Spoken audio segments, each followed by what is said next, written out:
தன்னுடைய லீலைகளை நடத்துறாங்க. இதெல்லாம் நமக்கு பெரிய பாக்கியம். ஏன்னா பகவானுடைய வம்சத்தில் வந்திருக்கக்கூடிய பந்தளம் ராஜகுடும்பத்தை சேர்ந்த தம்புராணி வந்து உட்கார்ந்துருக்கு.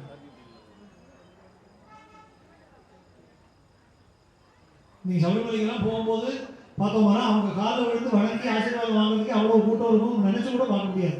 நீங்க நம்மை தேடி வந்திருக்காருன்னா அது பகவானுடைய காரணம். அப்போ அவங்களுடைய பாண்டியேச வம்சத்திலகம்னு சொல்லுவோம். பாண்டிய வம்சத்தை சேர்ந்தவர்கள்லாம் இவங்களும்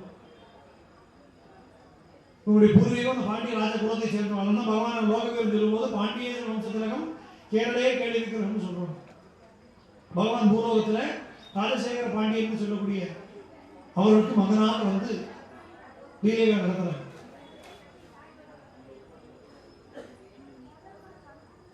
பகவானுடைய கதையை நம்ம பாதியில் நிறுத்திட்டு வந்துருவோம். பார்க்கடலை கடையோரத்தில் நிறுத்தினேன். அதன் பிறகு அமிர்தம் வந்தது, விஷம் வந்தது, விஷத்துக்கு பிறகு அமிர்தம் வந்தது. அந்த அமிர்தத்துக்கு வந்த உடனே என்ன ஆயிடுச்சு அப்படின்னா ஒரு நல்ல விஷயம் நடக்குது. எல்லாம் சக்சஸ்ஃபுல்லாக வந்துச்சுன்னு வைங்க. எனக்கு அப்பவே தெரியும். நான் தான் பண்ண சொன்னேன்னு பல பேர் சொல்லுவோம். நல்ல விதமாக நடக்காம போயிடுச்சு வைங்க. நான் அப்பவே சொன்னேன் இது வேண்டாம், இவரு தான் கேட்கல அப்படின்னு கையை கழுவுவோம். நீ அமிர்தம் வந்த உடனே என்ன ஆயிடுது அப்படின்னா அசுரர்களுக்கு நம்மளே இதை கைப்பற்றி அபகரிக்கணுங்கிற எண்ணம் ஏற்பட்டு கொண்டு போயிடுறாங்க. 2 பேருமா சேர்ந்து பண்ணியிருக்கோம், 2 பேருமா பகிர்ந்து எடுத்துக்கணுங்கிற எண்ணம் இல்லை. நல்லது நடக்கும்போது எனக்கு மட்டும் வேணுங்கிற தீய எண்ணம் வந்ததுனால இவர்களுக்கு ஒரு பாடம் கற்பிக்கணும்னு சொல்லி மகாவிஷ்ணு மோகினின்னு சொல்லக்கூடிய அவதாரத்தை எடுத்து பெண் வடிவத்தில் அங்கே வரும். இந்த பெண்ணை பார்த்த உடனே ரொம்ப அவ்வளவு அழகான மோகனம் அப்படின்னா மயக்கக்கூடியதுன்னு அர்த்தம். மனதை மயக்கக்கூடிய அழகோடு அவள் வந்ததுனால அவளை பார்த்து மயங்கி போய் இந்த அரக்கர்கள் எல்லாம் அவள் பின்னாடியே போறான். ஏன் போறோம் எதுக்கு போறோம்னு தெரியாமல் போகும்போது அவருடைய திட்டத்தின்படி எப்போ 2 பேரும் ஒன்றாக சேர்ந்து செய்த செயல் நீங்க மட்டும் பயனடைய நினைச்சீங்களோ அதற்கான பயனை அடையக்கூடிய தகுதி உங்களுக்கு இல்லைன்னு சொல்லி அந்த நீங்க எல்லாரும் வரிசையில் உட்காருங்க, இந்த அமிர்தத்தை நானே உங்களுக்கு பகிர்ந்து தருகிறேன்னு சொல்லி அவர்களை மயக்கி அந்த அமிர்தத்தை அவர்களுக்கு கொடுக்காமல் தேவர்களுக்கு மட்டும் கொடுத்தாருன்னு கதை. இந்த கதையெல்லாம் நமக்கு தெரியும். அதுக்கு பிறகு இந்த மோகினி அவதாரம் எடுத்திருக்கக்கூடிய மகாவிஷ்ணு இப்படி ஒரு அவதாரம் எடுத்தாருங்கிற செய்தியை சிவபெருமான் கேள்விப்பட்டார்னு புராணம் சொல்லுது. சிவபெருமான் மகாவிஷ்ணு இடத்துல கேட்கிறார், நீங்க இப்படி ஒரு அவதாரம் எடுத்தீர்களாமே, அவ்வளவு அதிரூபமான அழகோடு இருந்ததாமே, அசுரர்கள் எல்லாம் எந்த காரியத்துக்காக வந்தோங்கிறத மறந்து உங்க இடத்தில் மயங்கி போய் நின்றார்களாக, அந்த வடிவழகை நானும் பார்க்க வேண்டும் கேட்கிறேன். இங்க உடனே நம்ம என்ன நினைச்சுக்கிறோம், பல பேரும் விவரம்லாம் நானும் பலதும் உணர்வான். ஐயப்பனோட சரித்திரத்தை சொல்லும் போது அது எப்படி ஆணுக்கும் குழந்தை பிறக்கும்னு கேட்பான். விவரம்லாம் பேசுற பேச்சு. ஏன்னா நம்முடைய மனித சரீரம் வேற, இறைவனுடைய வடிவம் வேற. நம்முடைய மனித சரீரம் எப்படி இருக்கு, தோல் இருக்கு, தோலுக்கு கீழே கீழம்னா ரத்தம் வருது, அதுக்கு கீழே நரம்பு இருக்கு, அதுக்கு கீழே மாம்சம் மஞ்சள் இருக்கு, மாம்சம் இருக்கு, எலும்பு இருக்கு, இதுதான் இருக்கு. நமக்கு கல்யாணம் ஆகணும்னு கவலை, கல்யாணம் ஆனால் குழந்தை வரணும்னு கவலை, குழந்தை வரணும் நல்ல ஸ்கூலில் அட்மிஷன் கிடைக்கணும்னு கவலை, அதுக்கப்புறம் நல்ல காலேஜில் அட்மிஷன் கிடைக்கணும்னு கவலை, அப்புறம் நல்ல வேலை கிடைக்கணும்னு கவலை, மறுபடியும் கல்யாணம் ஆகணும்னு கவலை. இதே தான் இறைவனுக்கு கவலை கிடையாது. அதனால தான் அவன் வந்து என்றைக்குமே ஆனந்தமாக இருக்கக்கூடிய சச்சிதானந்த ஸ்வரூபம் இறைவனை சொல்லுவோம். என்றைக்குமே அவன் ஆனந்தமாக இருக்கான், நம்ம என்றைக்குமே கவலையோடு இருக்கணும். ஏன்னா நமக்கு நம்முடைய சரீரம் வேற, இவனுடைய சொரூபம் வேற. நம்முடைய சொரூபம் இந்த எலும்பு தோல்வாக ஆனது. இறைவனோட சொரூபம் என்னது, அருணகிரிநாதர் சொல்றார், வேத மந்திர சொரூபானமும். இறைவனுடைய வடிவம் மந்திரமயமானது. இந்த யாகம் நடந்தது, யாகசாலையில் மந்திரங்கள் ஒலிக்கிறார்கள், ஓதுகிறார்கள். அந்த ஓதுகிற மந்திரத்தின் வடிவமாக இறைவன் இருக்கான். இறைவனுடைய உடல் அப்படிங்கிறது மந்திர வடிவமானது. சிவபெருமானுடைய சக்தியும் மகாவிஷ்ணுடைய சக்தியும் இணைந்தது அப்படின்னா 2 பேருடைய அந்த சைதன்யம் இணைந்ததுன்னு புரிஞ்சுக்கணும். ஐயப்பனோட சரித்திரத்தை எடுத்து பார்த்தா மோகினி வந்து கர்ப்பம் தரிச்சு 10 மாசம் சுமந்து உள்ள வந்தாலும் இல்லையே. 2 பேருடைய சக்தியும் ஒன்றிணைந்து அடுத்தபடி இறைவன் கர்ப்பவாசம் பண்ணாமல் சாஸ்தா அவதாரம் பண்றார். நமக்கு தான் 10 மாசம் வயிற்றுக்குள்ள இருந்து அப்புறம் தாய் வயிற்றுல இருந்து வெளியில வரணுங்கிற பிறவி. இறைவனுக்கு அப்படி கிடையாது. சாஸ்தாவுடைய ஆவிர்பாவம் என்னென்னைக்கும் இருக்கக்கூடியவன். சாஸ்தா அப்படிங்கிறவன் என்னென்னைக்கும் இருக்கக்கூடியவன். இந்த மோகினி அவதாரம் எடுத்த காலத்தில் பிறந்தது போல ஒரு தோற்றத்தை நமக்கு காட்டுகிறான். அவ்வளவுதான். ஏன்னா இறைவன் ஒளி வடிவாகும். இறைவன் சாஸ்தாவுடைய வடிவம் என்ன? ஜோதி ஸ்வரூபம். ஜோதி ஸ்வரூபனா இருக்கிறவன் அவன் ஜோதி வடிவில் இருக்கக்கூடிய இறைவன் நேரடியாக பார்த்துக்கனால வழிபட முடியாது. அப்போ அதுக்கு ஒரு உருவம் வேணுங்கிறதுக்காக இறைவன் ஹரிஹர புத்திரனாக பிறந்தது போல ஒரு தோற்றத்தை உருவாக்கினான். உங்களுக்கு புரியுற மாதிரி சொல்லணுமா? நான் ஒரு ஸ்டேட்மெண்ட் சொல்றேன், சரியா தப்பான்னு சொல்லுங்க. சூரியன் காலை 6 மணிக்கு உதித்து சாயந்தரம் 6 மணி சுமாருக்கு வச்சுக்கணும். காலை 6 மணி சுமாருக்கு உதித்து சாயந்தரம் 6 மணி சுமாருக்கு மறையும். சரியா தப்பா? யாராவது சொல்லுங்க, சரியா தவறா? தவறு. ஹரிஹரபுத்திரனாக பிறந்தது போல நமக்கு தெரியுது. அவ்வளவுதான். பெம்மான் முருகன் பிறவான் இரவான்கிறோமே, அவருக்கு தோற்றமும் கிடையாது, முடிவும் கிடையாது. ஆனா நமக்கெல்லாம் அருள் செய்யணுங்கிறதுக்காக ஹரிஹரபுத்திரனாக சாஸ்தாவாக பிறந்தது போல ஒரு தோற்றத்தை பகவான் உருவாக்கணும். அப்பதான் நம்மளுடைய சரித்திரத்தை உணர முடியும். நம்ம கேட்கிறோம், என்ன காலை சபரிமலை போவோம்ல, திடீர்னு பம்பையில நம்ம ஊர் சாமி பார்ப்போம். என்ன சாமி காலை அடிபட்டு இருக்கு, நீங்க கல் இடிச்சிருச்சு. கல் வந்து அப்படியே அங்கே வெயிட் பண்ணி சேவூர்லேருந்து ஒரு வரப்போறாரு, இவர் காலை வந்து இடிக்கணும்னு வந்து தேடி வந்து இடிச்சுதா? இல்லை, கல் அங்கேயே தான் இருக்கு, நம்ம தான் இடிச்சுக்கோம். இப்போ நம்ம என்ன சொல்றோம்? கல் வந்து கல் இடிச்சிருச்சுங்க. குழந்தைங்களுக்கு இவ்வளோ டைட்டாக சட்டம் போட்டிருக்கீங்க, சட்டம் சின்னதாகிடுச்சு. சட்டம் சின்னதாக குழந்தை வளர்ந்துச்சு. நம்முடைய பார்வையை நம்ம வச்சு பேசுறோம். அதுபோல உலகம் சுத்துறதுனால சூரியன் உதிப்பது போலையும் மறைவது போலையும் தெரிகிற மாதிரி பகவான் என்னென்னைக்கும் நிலையாக இருக்கக்கூடிய தத்துவபயமான அந்த வடிவம் பிறந்தது போல ஒரு தோற்றம் நமக்கு பகவான் உருவாக்கியது. அப்படி அந்த சாஸ்தாவுடைய அவதாரம் ஏற்பட்டது. இந்த புராண சரித்திரங்களை எல்லாம் மூல நூல்களை கொண்டு படிக்கணும். நம்ம என்ன பண்றோம்? நமக்கு டிவி சீரியல் பார்க்கவே நேரம் தெரியாது.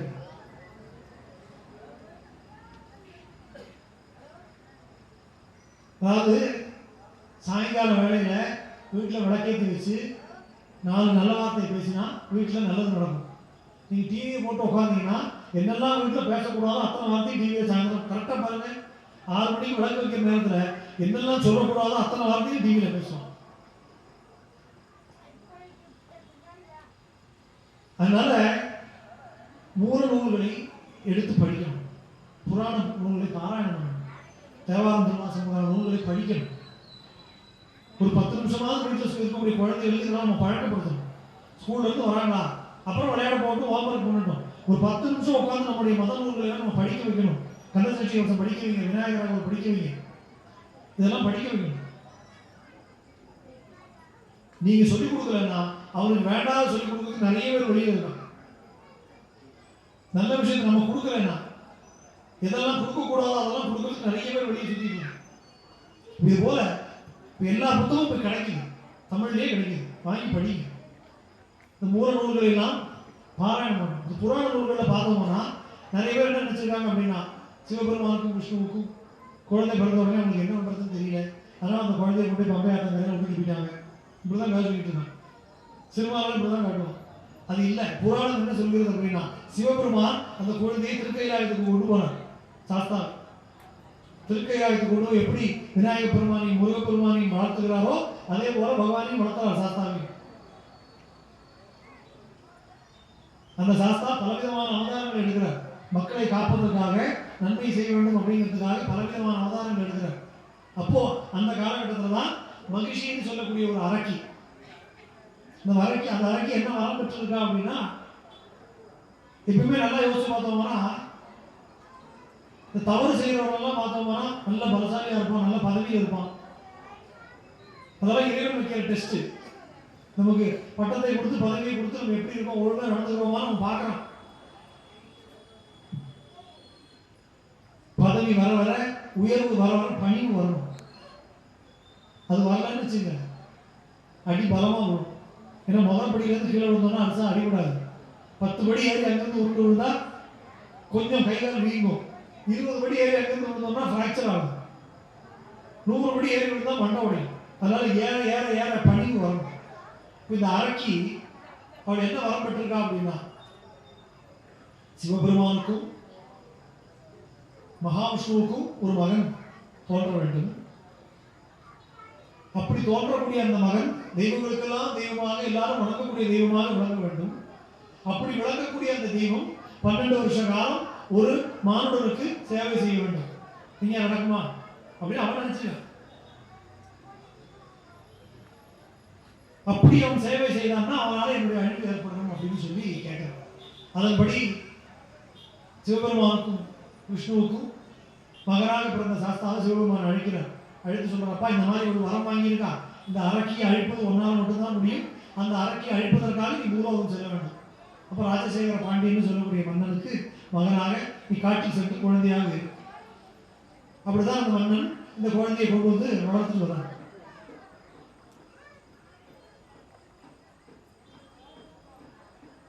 இந்த கதை உங்களுக்கு தெரியும். ஐயப்பனோட கதை நான் புதுசாக விஸ்தாரமாக சொல்ல வேண்டாம், எல்லாருக்கும் தெரிஞ்ச கதை தான்.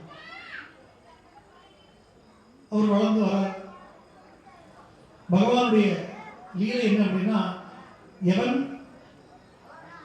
சாஸ்தாவிடத்துல சரணாகதி அடைகிறானோ அவன் என்ன கேட்டாலும் கொடுக்கறதுக்கு அவன் தயாராக இருக்கான். அது இந்த கோவில் இருக்கிற ஐயப்பனுக்கு பேர் பாலசாஸ்தான்னு வச்சிருக்காங்க.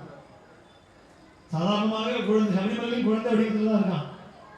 குழந்தைகளுக்குள்ள குணம் என்ன அப்படின்னா, நமக்கு பெருசாகிட்டோம், நமக்கு வளர்ந்துட்டோம் அப்படின்னா என்ன ஆகும் அப்படின்னா, நமக்கு நான் எனதுங்கிற உணர்வு ஏற்படும். நமக்கு எல்லாம் வச்சுக்கணும்னு தோணும். குழந்தை அப்படி கிடையாது. யார் எதை கேட்டாலும் யோசிக்காமல் கொடுக்கக்கூடிய தன்மை கொண்டது. அதனால என்னவோ சபரிமலையில் இருக்கிற ஐயப்பன் அதே குழந்தை வடிவத்தில் தான் இருக்கான். யார் என்ன கேட்டாலும் கொடுக்க தயாராக இருக்கு. ஐயப்பனை வணங்குவது என்ன பண்ணும் அப்படின்னா, அவர் யார் யாருக்கு என்ன குறைகள் இருக்கோ நம்ம வாயத்தோடு சொல்லாமலே அந்த குறைகள் நீங்கி போயிடும். சாஸ்தாவை வணங்குறதுனால அந்த நாட்டில் உள்ள ஜனங்களுக்கு குறைகள் நீங்கி போகிறது. யார் யாருக்கு என்னென்ன கஷ்டங்கள் இருக்கோ அது நீங்கி போகிறது. பகவான் அந்த நாட்டில் வந்து குழந்தையாக காட்டில் கண்டெடுத்த குழந்தையை அவன் நாட்டுக்கு கொண்டு வந்த உடனேயே அந்த குறைகளெல்லாம் நீங்கி போகுது. அந்த மன்னனுக்கு குழந்தை இல்லாத குறை நீங்கி போய் அவனுக்கே ஒரு குழந்தை பிறக்குது. அப்புறம் தான் அந்த புலிப்பால் எடுக்கிறதுக்காக காட்டுக்கு போகிற கதையெல்லாம் உங்களுக்கு தெரியும். நான் சொல்ல போகிறதில்ல.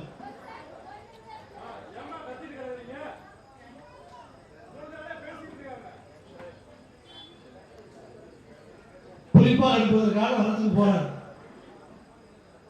காட்டுக்கு போற வேளையில் பல விஷயங்கள் எல்லாம் முனிவர்கள் எல்லாம் நமக்காக வேண்டி, இந்த கலியுகம் வரப்போது, கலியுகத்தில் ஜனங்கள் எல்லாம் என்ன பண்ண போறாங்கன்னு தெரியல, இந்த ஜனங்களுக்கெல்லாம் நன்மை ஏற்படணுமே, இந்த ஜனங்கள் எப்படி கஷ்டப்பட போறாங்கன்னு தெரியலையே, இவர்களுக்கு நன்மை ஏற்பட போகணும்னு சொல்லி எப்போ எத்தனையோ யுகங்களுக்கு முன்னாடி வரப்போற ஜனங்களுக்காக கவலைப்பட்டு விஷயங்கள் எல்லாம் பம்பை ஆற்றங்கரையில் தவம் இருக்காங்க.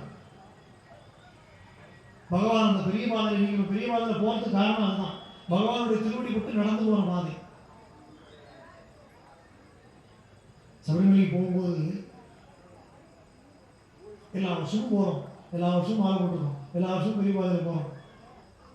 நமக்கு என்ன தோணும் அப்படின்னா, சாய்மார்கள் மலைக்கு போன சாய்மார்கள் வந்து அவங்க ஒத்துப்பாங்க. நான் சொல்றது, போன வருஷம் நீங்க இங்கே ஒரு மரத்தையே நம்ம பார்க்கலையே, புதுசாக இது ஒரு மரம் இருக்கு, போன வருஷம் அந்த மரம் மாதிரியே இல்லையே, இது புதுசா இருக்கு, இங்க ஒரு பாறையே கிடையாது, திடீர்னு ஒரு பாறை இருந்தது, இன்னைக்கு ஒரு பாறை இருக்கு மேலே காணாம போயிடுச்சு, இப்படிதான் நமக்கு தோணும். தோணுதா இல்லையா? எல்லா வருஷமும் தோணும், எல்லா வருஷமும் புதுசா இருக்கும். ஒரு சில இடங்கள் தான் எப்பயும் போல இருக்கு, ஒரு சில இடங்கள் வருஷம் வருஷம் மாற்ற மாதிரி இருக்கும். அதுக்கு எனக்கு ரொம்ப நாளாக சந்தேகம் இருக்குது, ஏன் இப்படி இருக்குது, எனக்கு தான் ஏதாவது கற்பனையில் தோணுதா, நம்மளாம் நினைச்சுக்கிறோமா யோசிச்சுட்டு இருந்தேன். ஒரு புராணங்களை எடுத்து மூலங்களை பார்க்கும்போது அதில் என்ன போட்டுருக்கோம் அப்படின்னா, கலியுகவரதான பகவான் அங்கே இருக்கும் காரணத்தினால 33 கோடி தேவதைகளும் சபரிமலை சுற்றியுள்ள வனப்பகுதிகளில் மரமாகவும் குன்றாகவும் கல்லாகவும் பாறையாகவும் குடியிருந்தார்கள். அதனால தான் பெரிய பாதையில் போனது. சிவபெருமான் அந்த சபரிமலை இருக்கக்கூடிய வனப்பகுதியில ருத்ராட்சமரமாக இருக்காங்க. மகாவிஷ்ணு சந்தனமரமாக கூடியிருக்காங்க. இது நான் புராணத்தை படித்தேன். நான் நேரில் நடந்த ஒரு சம்பவத்தை சொல்றேன்.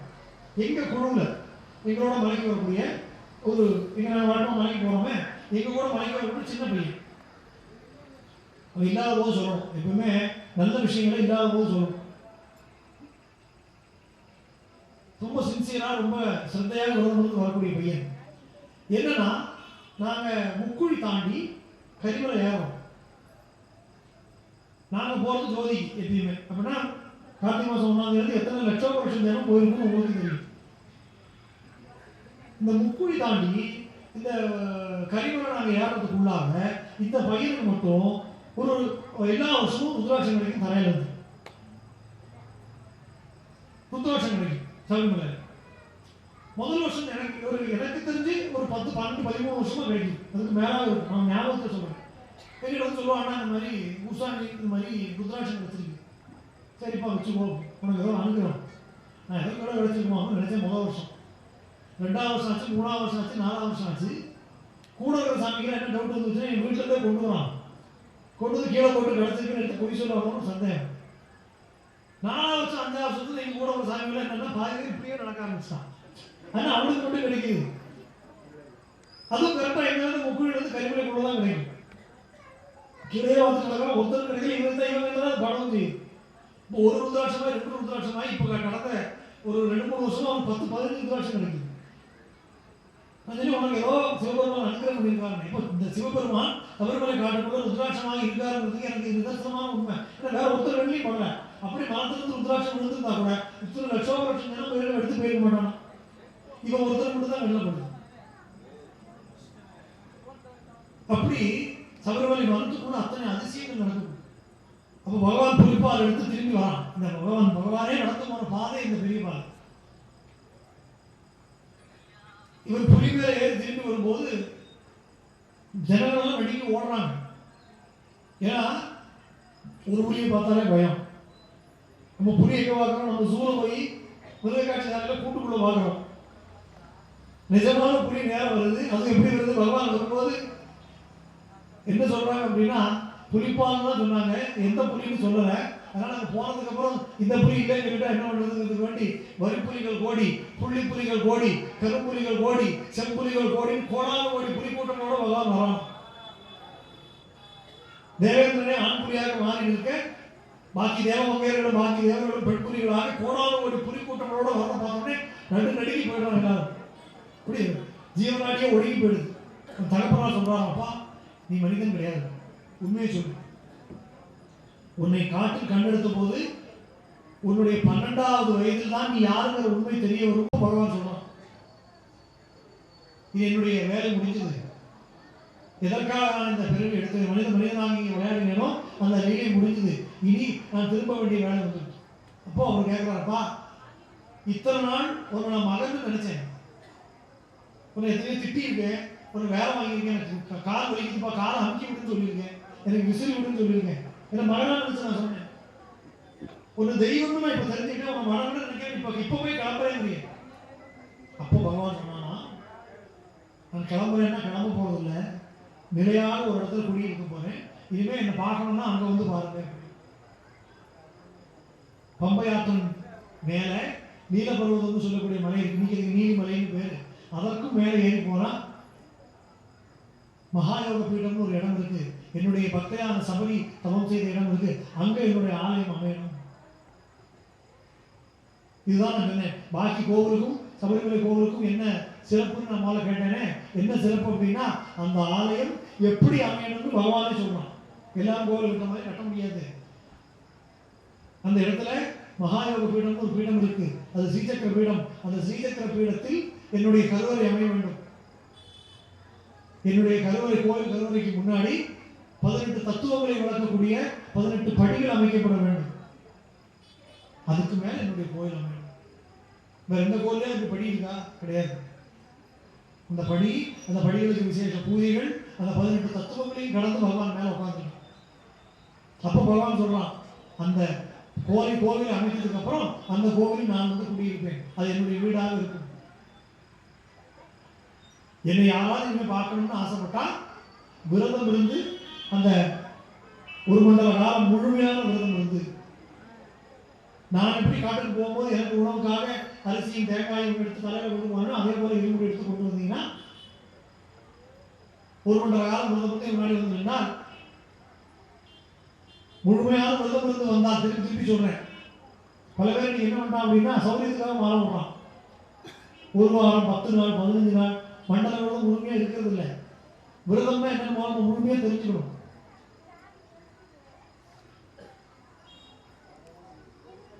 கார்த்திகை மாசம் 1ஆம் தேதி மாலை போட்டுருக்கோம். பொதுவாக வழக்கத்தில் எப்படி அப்படின்னா கார்த்திகை மாசம் 1ஆம் தேதி மாலை போட்டு தை மாசம் 1ஆம் தேதி ஜோதி தரிசனம். இதில் யோசிச்சு பார்த்தோம்னா ஏன் கார்த்திகை மாசம் 1ஆம் தேதி மாலை போடணும்? புராண நூல் என்ன போட்டிருக்கு அப்படின்னா, இந்த ஆலயத்தை அமைப்பதற்கான பூமி பூஜை அன்னைக்கு தான் நடந்தோம். கார்த்திகை மாசம் 1ஆம் தேதி. கார்த்திகை மாதம் 1ஆம் தேதி நாளை தவிர்ப்பதற்கான பூமி பூஜை தொடங்கி தை மாதம் 1ஆம் தேதி மகர ஜோதி அன்னைக்கு கும்பாபிஷேகம் நடக்குது.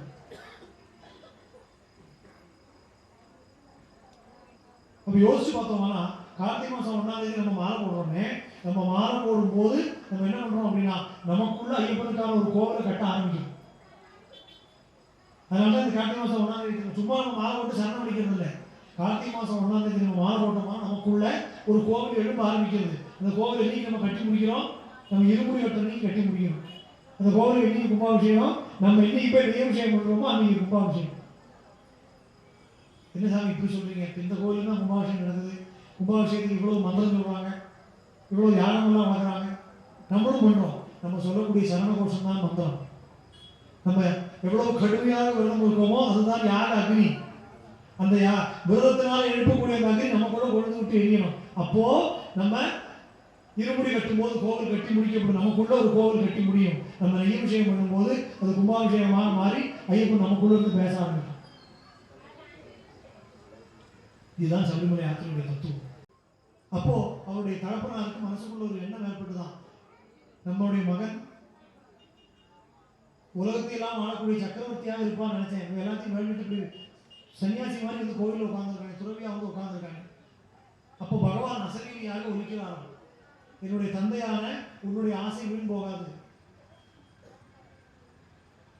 வருஷத்துல ஒரு நாள் நான் என்னுடைய துறவிலிருந்து வெளியில வந்து ராஜ அலங்காரத்தில் தரிசனம் கொடுப்பேன். எனக்கான திருவாபரணங்களை நீ உருவாக்கி இந்த மகர சங்கம காலத்தில் கொண்டு வந்து நீயும் உனக்கு பிறகு உன்னுடைய வம்சத்தவரும் கொண்டு வந்து எனக்கு பூட்டுங்கள். அன்றைய தினம் நான் ராஜ அலங்காரத்தில் தரிசனம் கொடுப்பேன், என்னுடைய தவத்திலிருந்து விழிப்பேன்.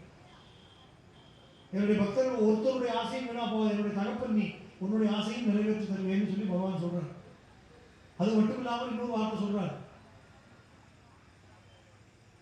எனக்கு காட்டு கண்ணெடுத்த என்னை என்னுடைய அவதார நோக்கத்துக்கான பூலோகத்துக்கு வந்திருந்தாலும் கூட என்னை வளர்க்கக்கூடிய வாய்ப்பு உங்களுக்கு கிடைத்தது. இதெல்லாம் புராணத்தில் இருக்கிற வாக்கியம், நான் சொல்லலை. அதனால உங்களுடைய வம்சத்தில் வரக்கூடிய அத்தனை பேருக்கும் என்னுடைய அம்சத்தில் ஒரு பங்கு கலந்திருக்கும். அதனால உங்களை வணங்கி உங்கள் அருளை பெறுபவர்களுக்கு நான் பரிபூர்ணமாக அனுகிரகம் பண்ணுவேன் பகவான் வாக்கு கொடுத்துருக்கான். நமக்கெல்லாம் எவ்வளவு பெரிய பாக்கியம் யோசிச்சு பாருங்க. அந்த பகவானுடைய தகப்பனாக இருந்த அந்த குடும்பத்தை சேர்ந்தவர் நீங்க வந்து உட்காந்துருங்க.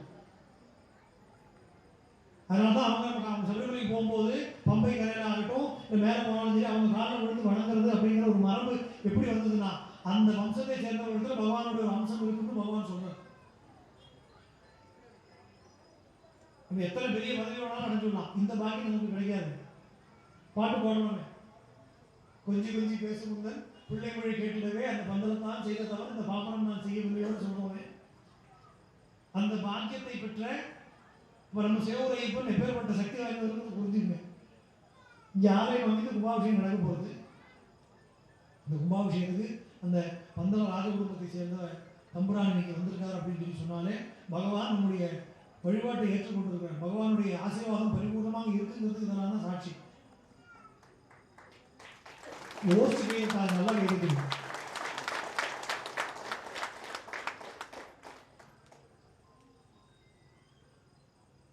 நான் இவங்களெல்லாம் பார்த்து ஆசீர்வாதம் வாங்கணும் அப்படின்னா சபரிமலைக்கு போய் அந்த கூட்டத்திலவே நினைச்சோட பார்க்க முடியாது. நம்ம குருசாமியும் நம்ம கோவிலுடைய கமிட்டி மெம்பர்கள் அத்தனை பேரும் எவ்வளோ தூரம் யோசிச்சு கூட்டுருவோம். யாகசாலை உள்ள வரும்போது இப்போ அவங்கள்ட்ட அதான் சொன்னேன், நிஜமாவே உள்ள வரும்போது பகவானுடைய இருப்பை நம்மளால உணர முடியும். நான் பெருமைக்காகவோ என்ன நீங்கள் பேச கொடுத்துருக்கீங்கிறதுக்காக சத்தியமாக நான் சொல்லலை. உலகம் பூரா போயிட்டு இருக்கு. நீங்கள் என்னை வந்து உங்களை பூஜைக்கு உங்களுக்கு பெருமையாக சொல்லணும்னால எனக்கு அவார்டு ஒன்றும் கொடுக்க போகிறது இல்லையா? நிறைய அவார்டு வாங்கி வைக்க இடங்களாக தான் இருக்கு. மனசுல பட்டதை நான் பேசுவேன் ஓப்பனா, யாரை பற்றியும் கவலைப்பட மாட்டேன். அதனால சொல்றேன், அவர்கிட்ட நேராக நான் சொல்லிட்டு வந்தேன். உள்ள வரும்போதே பகவானுடைய பிரசன்ஸ் என்னால் உணர முடிஞ்சது. அந்த அளவுக்கு சாநித்தியமான யாக வேள்விகள் நடந்துட்டு இருக்குங்கிறது. அப்படிலாம் இருக்கும் இடத்துல தான் இந்த மாதிரி பெரியவர்கள் எல்லாம் வரதுக்குண்டான வாய்ப்பும் அமையும். இதுவுமே நம்ம தீர்மானத்தில் நடக்கிறது இல்லை, இறைவனோட தீர்மானம் தான் நடக்கிறது. ஒரு 3 வருஷம் முன்னாடி யோசிச்சு பார்த்துருக்கோமா?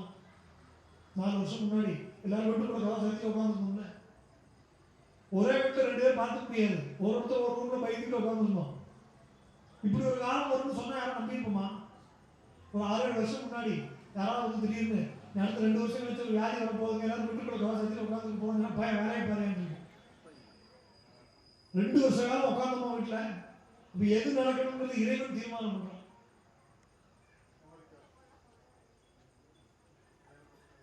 ஒரு விஷயம் நடக்குது அப்படின்னா இறைவனுடைய தீர்மானம் இருந்தால் மட்டும்தான் நடக்கும்.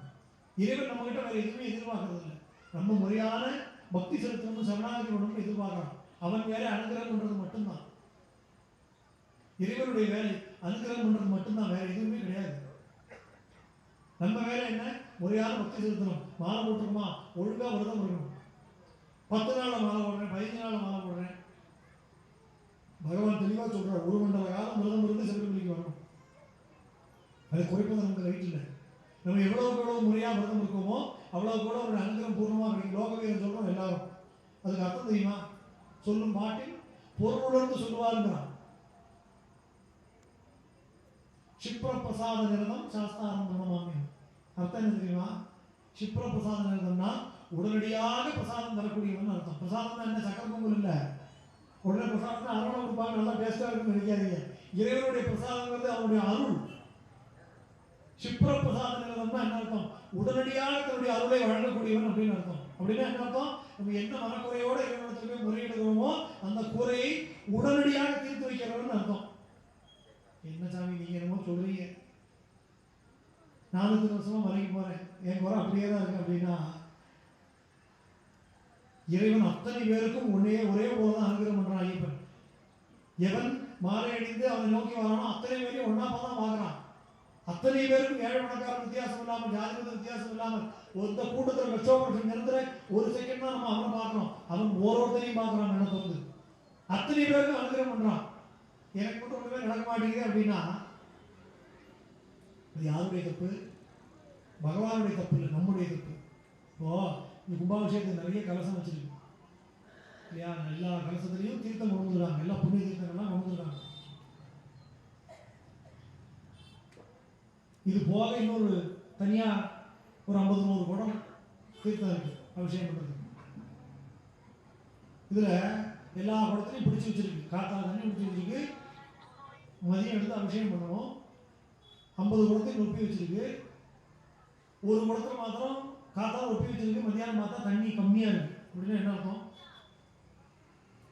குடம் ஓட்டன்னு அர்த்தம். இப்போ தப்பு குடத்தோட தான் தண்ணியுடையதா? குடத்துடையது. அப்ப இறைவனுடைய அருள் அத்தனை பேருக்கும் அந்த தீர்த்தம் போல ஒழுங்கு முழுசா வந்து சேர்ந்து வாங்கி வச்சுக்கிற குடம் ஓட்டையா இருக்கு. என்ன பண்றது? தப்பு நம்மளுக்கு. அப்ப நம்முடைய தவறுகளை திருத்தி கொண்டு பரிபூர்ணமான சரணாகதி பண்ணி முறையான விரதம் இருந்து பகவான் சரணாகதி பண்ணா நம்மளும் ரொம்பியே இருப்போம்.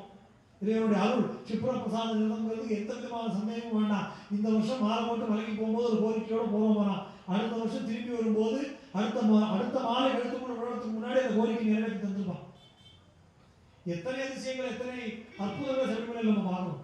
1-2 அப்படி கலியுகவர்தனாக கண்கண்ட தெய்வமாக இருக்கக்கூடிய பகவான். சபரிமலையுடைய தத்துவம் அதுதான். யார் முறையாக சரணாகதி அடைந்து அவன் இடத்துல போய் சேர்றார்களோ அவனுடைய பிரார்த்தனைகள் எல்லாம் நிறைவேற்றி கொடுக்குறான். அவனுக்கு என்னெல்லாம் கஷ்டம் இருக்கோ அதை நீக்கி வைக்கிறது மட்டும் இல்லாமல் அவனை மனித நிலையிலிருந்து தெய்வ நிலைக்கு உயர்த்தான். அதுதான் ஐயப்பனுடைய விசேஷம். அப்படிப்பட்ட ஐயப்பன் தான் இன்னைக்கு இங்க நம்ம சேவூர்ல வந்து குடிகொண்டிருக்கார். எல்லாராலையும் சபரிமலைக்கு போக முடியறதில்லை. நான் சொன்னது போல சபரிமலை கார்த்திகை மார்கழி மாசத்துல மண்டல மகர காலத்தை மட்டும் தான் தரிசனம் பண்ண முடியுது. பக்திங்கிறது 375 நாள் நமக்கு இருக்கணும். இப்போ இறைவனை நித்தியம் நீங்க தரிசனம் பண்ணலாம்.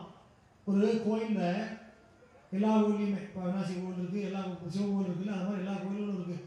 மூலவரும் ஒருத்தர் இருப்பார், உற்சவர்னு ஒருத்தர் இருப்பார். பார்த்தீங்கன்னா மூலவர் ஆலயத்துக்குள்ளேயே பிரதிஷ்டை பண்ணப்பட்டிருப்பார். உற்சவர் வெளியே வருவார், வீதி வளம் வருவார், நகர் வளம் வருவார். எதுக்கு தெரியுமா? பல காரணங்களால யாருக்காவது கோயிலுக்கு போய் இறைவனை தரிசனம் பண்ண முடியாமல் வந்துட்டா கூட, அப்படி நிலைமை வந்துட்டா கூட பல காரணங்கள் இருக்கு. சில பேருக்கு உடம்பு சரியில்லாமல் போயிடலாம், படுத்த படுக்கையா இருக்கலாம், இல்லை வேறு சில காரணங்கள் இருக்கலாம், வீட்டில் அனுமதிக்காமல் இருக்கலாம். பல்வேறு காரணங்களால கோயிலுக்கு போக முடியாமல் ஆயிட்டா கூட அப்படிப்பட்டவர்களுக்கும் தரிசனம் கொடுக்கணுங்கிற காரணத்துக்காக இறைவன் உற்சவமூர்த்தியாக வெளியே வர தெருவில் இறைவன் வரும்போது நம்ம என்ன பண்றோம்? படுக்கையில முடியாமல் இருக்கிறவங்க கூட எழுந்து உட்காந்து ஜன்னல் வழியாவது இறைவனை பார்த்து கன்னத்தில் போட்டுக்கிறோம். அப்பா என்ன நான் உன்னை பார்க்க முடியல, நீ என்னை தேடி வந்தியா அப்படின்னு தரிசனம் பண்றோமே. அதான் மூலவர் உற்சவம். அதுபோல சபரிமலையில் இருக்கக்கூடிய ஐயப்பன் மூலவர். பல பேருக்கு இப்போ நீங்கள் என்ன ஆகிடும் அப்படின்னா சபரிமலைக்கு போக முடியலன்னு சொல்லி ஐயப்பன் பல இடங்களில் இந்த மாதிரி பல பேருடைய பக்தர்கள் உள்ளத்தை தோன்றி இந்த மாதிரி கோவில் கொள்ளணும்னு தீர்மானம் பண்ணி இப்படி உற்சவ மூர்த்தியாக இங்கே கிளம்பி வந்திருக்கு. அப்போ உங்கள் ஊரை தேடி வந்துட்டாரு. வேற யோசிச்சு பாருங்க. நிஜமாவே நான் சொல்றேன், நான் பெருமைக்கு சொல்றேன், இவ்வளவு பிரமாதமான ஒரு யாகசாலை நான் பார்த்து ரொம்ப நாள் ஆச்சு.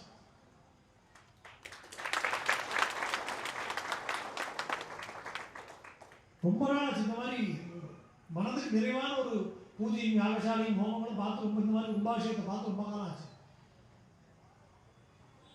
இப்படி ஒரு இவ்வளவு தொலைவில் சபரிமலை எங்க இருக்கு, நம்ம எங்க இருக்கோம், இவ்வளவு தொலைவில் இந்த ஒரு கிராமத்தில் வந்து இங்கே அமர்ந்து அனுகிரகம் பண்ணணும்னு பகவான் தீர்மானம் பண்ணதுனால தான் இந்த ஆலயம் நீங்கள் எழுப்பி இருக்கீங்க. எழுப்பாது எத்தனையோ பல கோடி இருக்கலாம்.